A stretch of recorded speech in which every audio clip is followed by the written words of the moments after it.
Vale a pena participar dos rankings jurídicos?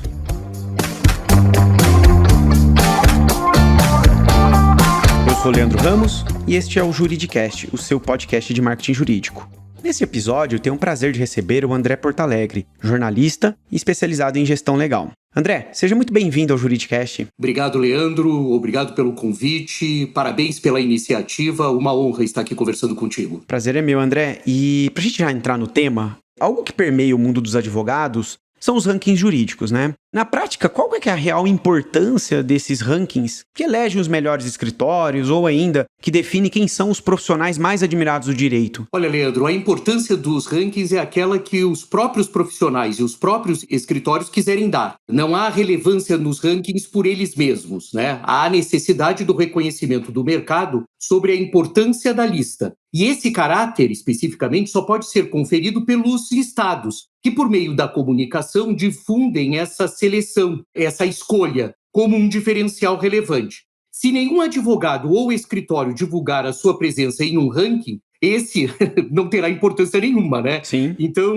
se parte significativa dos listados promover essa escolha, o mercado tende a olhar com bons olhos para a iniciativa. Então, a construção é uma construção mesmo, quer dizer, os rankings mais conhecidos do mercado internacional e do mercado nacional, eles foram construindo a sua reputação por meio de um trabalho consistente e por meio da divulgação que os próprios escritórios e que os advogados faziam pelo fato de estarem presentes no ranking. E André, algo que eu vejo acontecer é que muitos rankings estão se tornando mais inclusivos. Ou seja, cada vez mais advogados e escritórios são reconhecidos por essas publicações. Assim conquistar um reconhecimento nesses rankings hoje ainda possui o mesmo prestígio que no passado? Então, Leandro, o prestígio ele tem que ser visto como diretamente proporcional ao engajamento dos escolhidos no processo de promoção do próprio ranking. Ou seja, o engajamento dos escolhidos no processo de promoção do ranking é que provoca o prestígio, né? Um ranking divulgado pelo maior número de listados, ele tende a ser mais prestigiado. Isso a gente percebe anualmente. Tem anos que os rankings são muito divulgados, tem anos que são menos divulgados. Quando eles são muito divulgados, eles acabam sendo muito recorridos, né? As pessoas visitam, procuram, etc. e tal. Eu acredito que no contexto da sua pergunta, está um fato que tanto no mercado mundial como no mercado brasileiro, em particular o mercado da advocacia, é que os rankings têm agregado novos escritórios e novos advogados,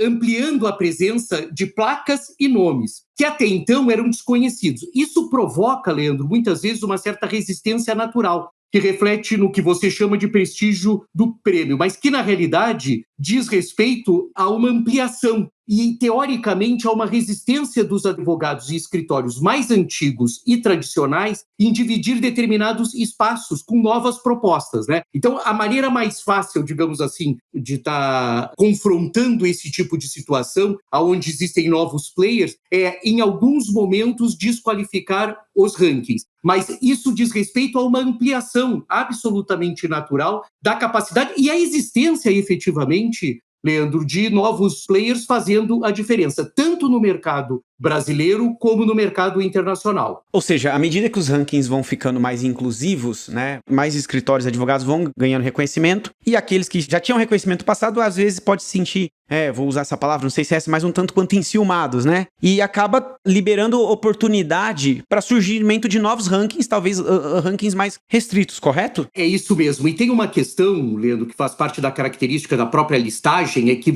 o fato de você ter participado de uma listagem em um determinado ano ou por um determinado período de tempo, não te dá garantia que você vai ter uma cadeira cativa na listagem, né? Então, muitos escritórios, às vezes, deixam de ser ranqueados. Isso é um impacto, eu percebo, no dia a dia dos escritórios, esse é um impacto muito grande. Então, geralmente, quando você deixa de ser ranqueado, é porque outro foi ranqueado em detrimento do seu nome. E aí há uma tendência de desqualificar, né? O ranking já não é mais o mesmo, a listagem não é feita como antigamente. Entende? Então, quer dizer, esse caráter volúvel e volátil que os rankings têm, que as listas têm, no mundo inteiro, eles sugerem, às vezes, que se coloque em dúvida a pertinência, a seriedade, etc. e tal, do próprio ranking. Mas é alguma coisa natural. E o mais curioso, Leandro, só para sem querer me estender muito nesse ponto, mas que acho que é um ponto interessante, é que exatamente a renovação que as listagens fazem, a renovação promovida pelas listagens, é a grande vantagem dos rankings, é quando eles conseguem trazer e quando eles conseguem dar luz a determinadas atuações de escritórios de advocacia e de advogados que não estavam sendo permitidas, que não estavam sendo vistas antes, ou porque o advogado é muito jovem, ou porque o escritório é muito recente, ou porque foi um spin-off, etc. Então, há que se entender que essa renovação ela é muito interessante, só que nós estamos vivendo, eu calculo, Leandro, que a gente deve estar vivendo aí a 4ª para 5ª geração de escritórios de advocacia do jeito que a gente conhece. Perfeito. Né? Quer dizer, o mercado da advocacia do jeito que a gente conhece deve estar aí vivendo a sua 5ª geração. Isso não significa que a gente tem tataranetos, mas até poderíamos ter, né? Mas, enfim, e há uma renovação natural. Haja visto o número de spin-offs, né? Que a gente conhece de sócios, que isso existe no mercado americano também muito fartamente, e isso faz com que as listas cada vez tenham mais players, né? E que os players que eventualmente não estiverem listados começam a colocar em dúvida o papel ou o valor que a lista tem. Legal, André. E cada ranking jurídico, ele possui uma metodologia própria, né? E metodologias são passíveis de questionamentos, né? Ao seu ver, de modo geral, existe algo que pode ser melhorado nas metodologias dos rankings? Leandro, eu acredito que o que acontece não são questionamentos das metodologias, elas sempre podem ser melhoradas, sem dúvida nenhuma, né? A questão é que se as metodologias forem explicitadas, independente de eventuais falhas, elas transmitem aquilo que o promotor do ranking quer transmitir. E, novamente, se o listado acredita nos critérios e nos métodos, ou não acredita, ele não divulga a sua inclusão ou participação. E se ele acredita, ele divulga a sua inclusão e a sua participação. Mas eu acredito que o mais grave dessa situação é o fato de se relativizar os rankings, Leandro. Isso eu acho que é um tema interessantíssimo, né? Que pode ser fruto dessa sociedade esquizofrênica, né? Por expor suas opiniões, né? Principalmente no Brasil. O ranking é uma lista formulada com determinados critérios. Não há o que se relativizar, mesmo que os critérios te pareçam para os advogados e para os escritórios ineficientes. As listas são formuladas para serem algo simples, direto e objetivo. Por exemplo, Leandro, qual o escritório brasileiro com maior receita no período anual? Essa é uma pergunta objetiva. Qual o escritório brasileiro com maior número de advogados? É uma outra pergunta absolutamente específica, né? Objetiva. Qual o escritório com maior presença física no Brasil?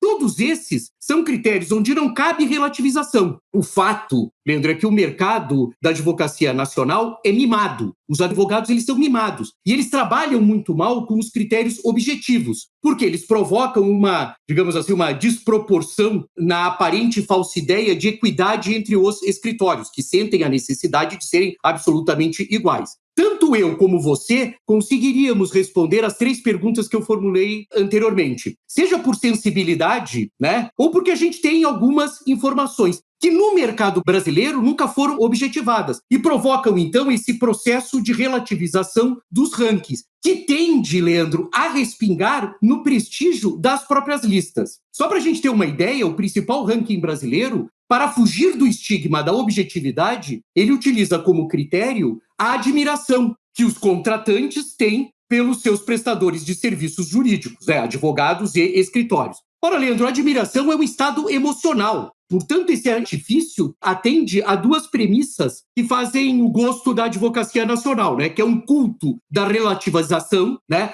Então, por exemplo, admirar é relativo, né? E a falta de objetividade. Então, olha que coisa curiosa, o principal ranking brasileiro não consegue responder às questões objetivas e coloca no seu questionamento questões absolutamente relativas, porque elas dizem respeito a um estado emocional. Então, acho que nós teríamos condições, acho que o grande mal, na realidade, nos rankings, no caso brasileiro, é a relativização. Acredita que tem um porquê dessa dificuldade da advocacia brasileira partir para critérios mais objetivos de análise do negócio? Afinal, no escritório de advocacia é uma empresa como qualquer outra empresa, né? Porque, na realidade, tenta forjar essa equidade, né, Leandro? Tenta ter uma questão de uma equidade que não existe, né? Mas só que ela não pode existir em público. Ela existe no privado. Todos os escritórios se acham merecedores de determinado reconhecimento. Só que isso é feito sempre de uma maneira intramuros. geralmente, a explicitude diferente de outros mercados, um mercado que você conhece bem, por exemplo, o mercado da propaganda, ele é explícito, né? Sim. Qual é a agência de propaganda que tem a maior receita? Qual é a maior agência de propaganda em número de clientes?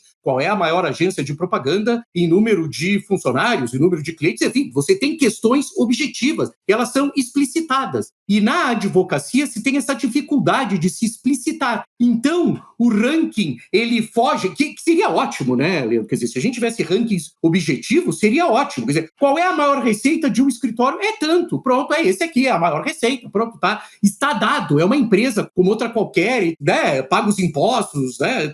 Tá tudo direitinho. Mas eles têm essa necessidade de estar transparecendo, eu falo eles, os escritórios, por óbvio, têm essa necessidade de transparecer uma equidade, né? Que são todos iguais, quando isso não é verdade. E André, o mundo mudou muito nos últimos 20 anos, né? Se a gente pegar então o último ano, com a pandemia, tudo mudou ainda mais rápido. Você acredita que os rankings estão acompanhando a evolução do mundo e dos negócios? Um exemplo que eu pensei aqui é, os rankings estão avaliando e premiando escritórios que possuem programas estruturados de diversidade? Então, Leandro, no Brasil, definitivamente não. O que nos torna também atrasados em mais esse aspecto. Ok. Nós ainda promovemos, Leandro, debates sobre a meritocracia em contraponto à urgente necessidade de se corrigir as históricas distorções do mercado de trabalho no que diz respeito a mulheres e negros, né? E a advocacia faz parte desse contexto, né? Nós ainda debatemos, Leandro, cotas raciais nas universidades, mesmo sabendo que temos uma população majoritariamente negra, né? Então, nós como sociedade ainda estamos na idade da pedra, né? E quase que nos primórdios da civilização. Sobre esse aspecto, o mercado da advocacia, por meio dos rankings, reflete essa situação. No mundo todo, e principalmente nos Estados Unidos, critérios como número de sócios mulheres, número de sócios negros, número de sócios LGBTQI+,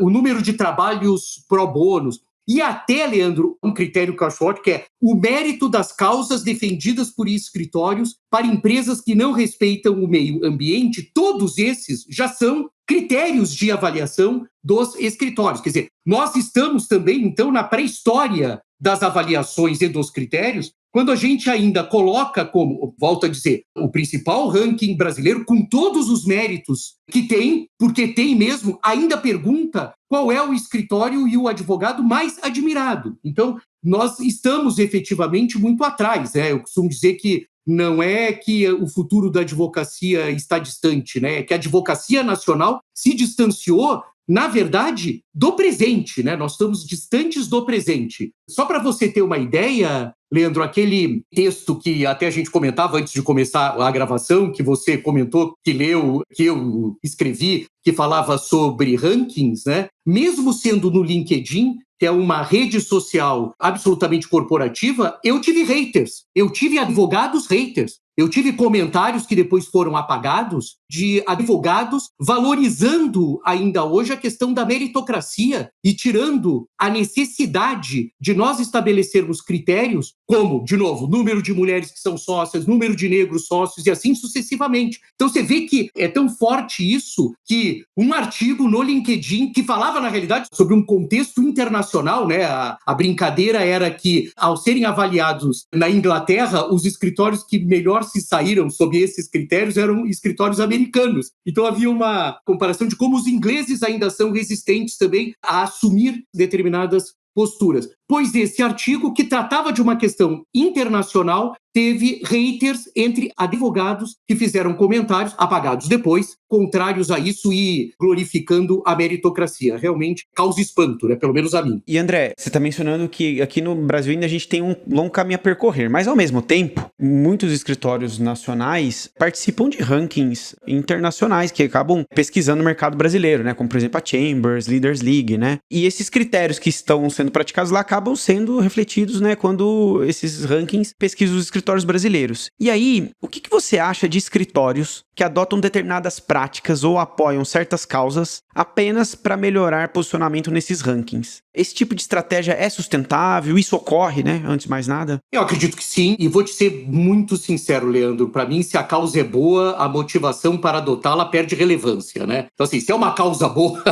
se nós estamos vendo, né? Se nós estamos diante de uma causa boa, se a motivação é participar de ranking, eu estou bancando essa, né? Porque um escritório que assume trabalhos pro bonos por razões comerciais ou para a conquista de novos clientes ou por reputação no mercado, né? Ele acaba colocando entre a sua equipe, ele acaba incentivando uma cultura entre os advogados, né? E isso eu acho importante. Então, assim, sobre esse aspecto, Leandro, não estou dizendo que os fins justificam os meios, pelo contrário, mas eu acho que se a motivação é alguma coisa sob o ponto de vista de reputação, para que exatamente possa participar de rankings internacionais, eu não vejo problema, porque se a causa é boa, né, quer dizer, se ela for séria e etc e tal, ela permeia um sentimento absolutamente positivo pelos advogados, pelos associados da empresa, do escritório inteiro. Sobre a questão da sustentabilidade, Leandro, se isso não ficar absolutamente permeado como DNA do escritório, ele não vai prosperar. E aí você pode ter certeza que eu acompanho as questões, principalmente de Chambers, e vejo como são criteriosos. Assim, eu acho que seria um ótimo dado, né? Vou até apurar e te prometo, Leandro, que eu te passo com exclusividade, né? Obrigado. Porque a sensação que eu tenho que o número de inscrições, porque o ranking da Chambers, ele tem uma caracterização um pouquinho diferente, né? Você se inscreve, né? Então, é uma questão, você quer participar, não há, né? Você quer participar, você inscreve os cases,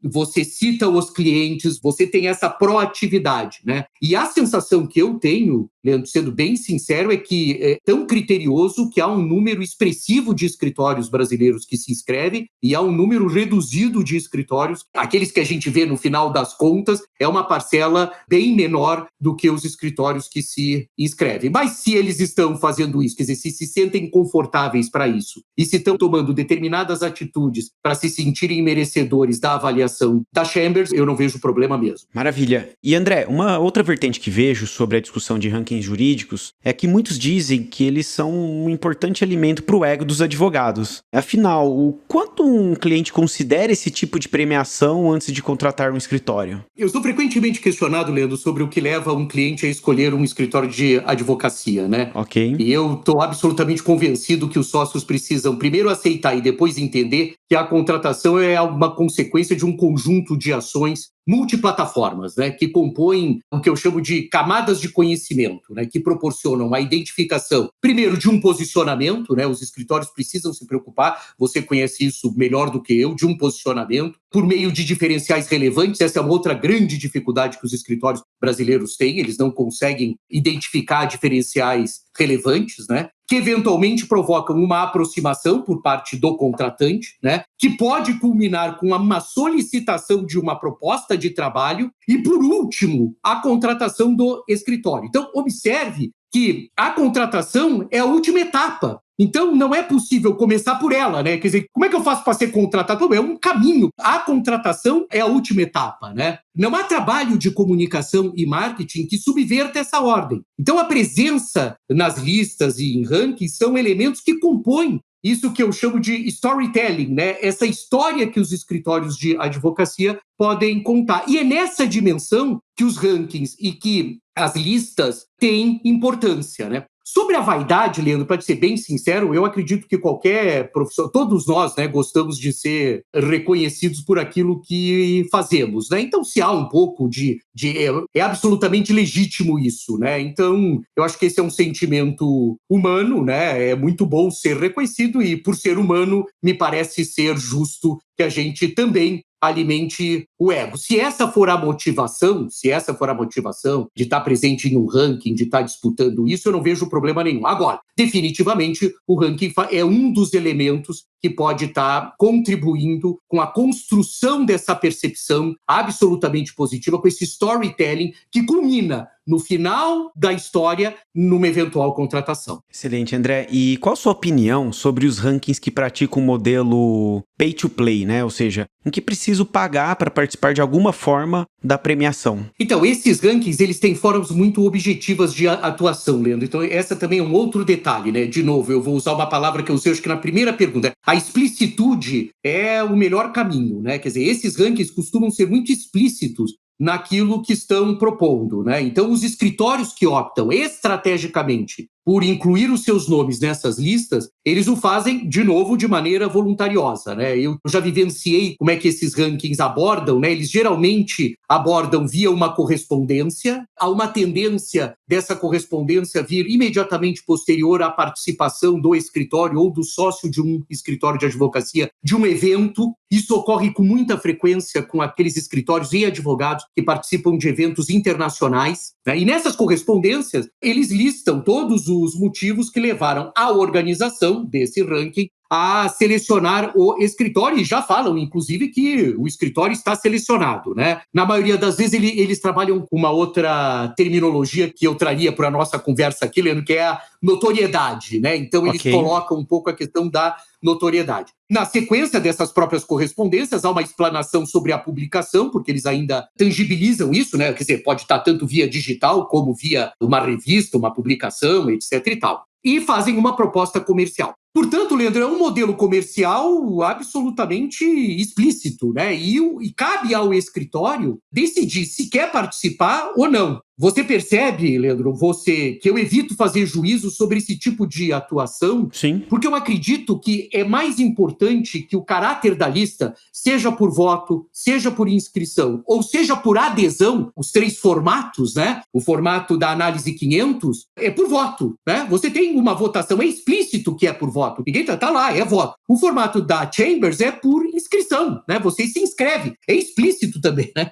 Ou por adesão, que são esses que fazem esse tipo de abordagem, mas o mais importante, independente de qual é a forma, é que o escritório tenha consciência de que a participação numa lista dessas, num ranking desse, é uma decisão estratégica, que tem que estar fundamentada por um planejamento. Então, eu acho que esse é que é o cerne, entende? Quer dizer, o escritório tem que ter uma visão estratégica da sua participação nos rankings, independente de qual ranking. E André, diante de tantos rankings, como escolher o ranking mais importante para os objetivos de negócio do escritório? Definindo exatamente quais são os objetivos do escritório, né, Leandro? Quem sabe essa seja a grande dificuldade. O difícil não é participar de um ranking, né? O difícil é definir o objetivo do escritório, né? Eu costumo citar sempre o Michael Porter, que é professor da Harvard Business School, né? Porque advogados brasileiros não podem fazer trade-offs, não sabem fazer escolhas, né? Eu vi até no Juridicast a entrevista da Isabel de Sá, e ela falou uma coisa interessante sobre jurídicos de saias, né? Que elas tiveram que fazer escolhas, né? Eu achei ótimo, porque às vezes a gente fala de trade-off, né? E aí as pessoas ficam olhando assim, parece meio pernóstico, né? Então vou usar o que a doutora Sá, minha conterrânea gaúcha também, usou, né?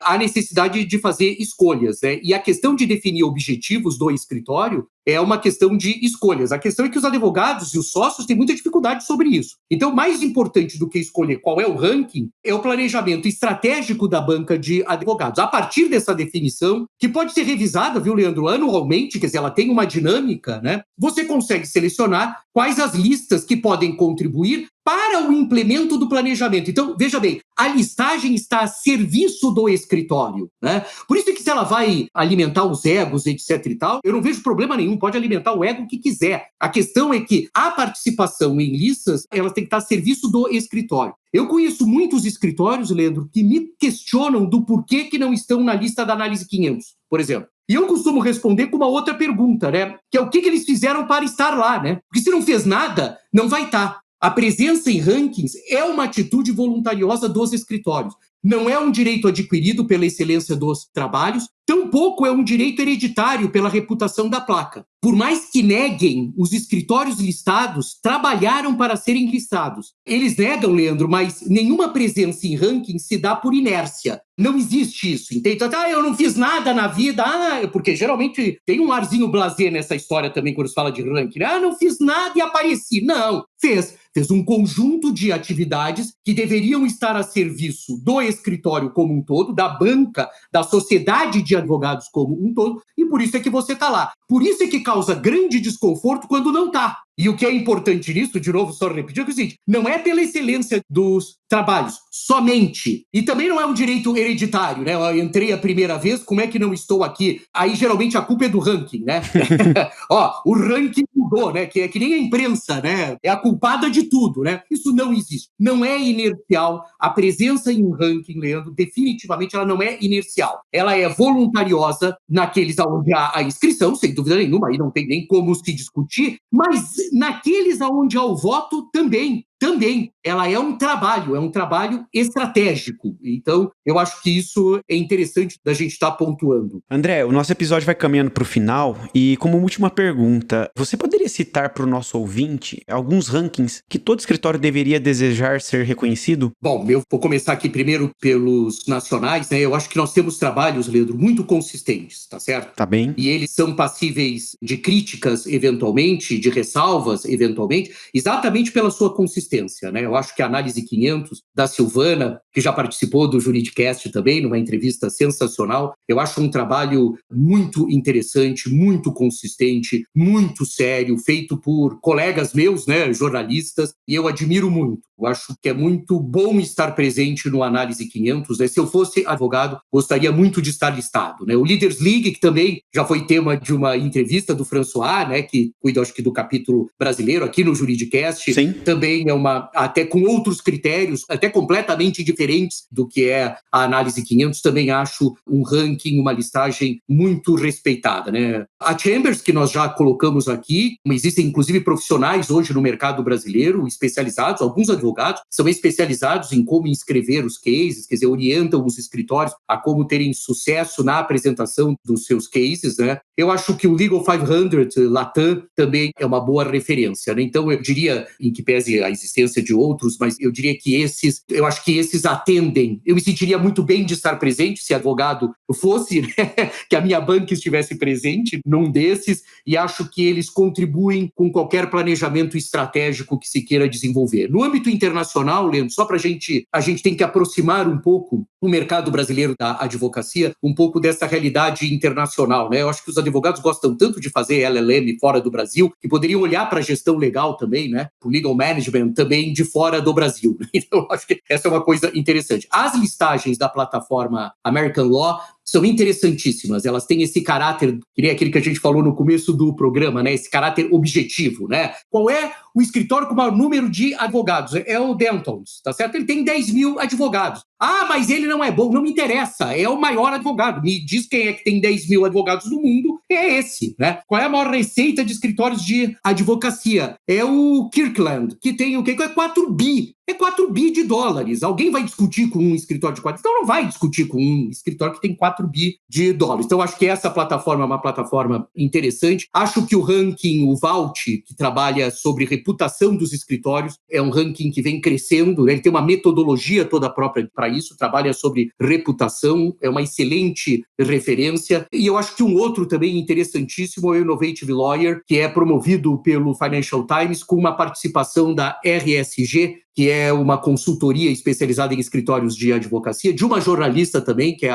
se eu não me engano, o nome dela é Rena Sandgupta, que foi a criadora do sistema da Chambers. Então, olha só, ela sai e ela passa a atender o Financial Times na questão da construção do Innovative Lawyers, que hoje possui 3 edições, né? Uma Europa, uma Ásia e uma Estados Unidos. Então, esse é um panorama geral aí de rankings que eu acho que são importantes, né, no mundo e importantes no Brasil. Excelente, André. O nosso episódio chegou ao final e gostaria de agradecer muito sua participação aqui no Juridicast e já deixo meu convite para você voltar novamente aqui ao programa. Você pode contar comigo, vai ser uma honra estar aqui. Obrigado pela oportunidade novamente e parabéns novamente, Leandro, pelo trabalho que você desenvolve. Obrigado.